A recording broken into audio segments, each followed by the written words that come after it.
is impossible to please God. Pag walang pananampalataya, hindi natin mapaluluguran ng Diyos. Kaya sabi po din sa Bible, we live by faith and not by sight. Si David po ay may pananampalataya sa Panginoon na nagtitiwala siya na ang hindi mo kaya ay kaya ng Diyos. Ang sabi ni David kay Goliath, ang dala mo'y tabak, sipat ang pagpuso. Lalabanan kita sa pangalan ni Yahweh, ang makapangyarihang Diyos ng Israel ngayong hinahanga.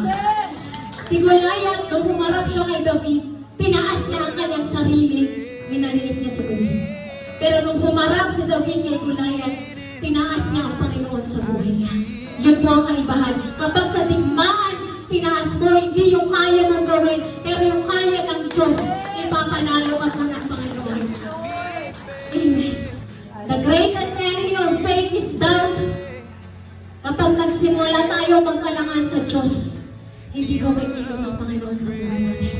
Pero pag nilagpasan mo yung pananampalataya mo sa doubt mo, sa negative thinking mo, gagawa sila ng milagro ng himala na hindi mo inaasahan. More than to your expectation.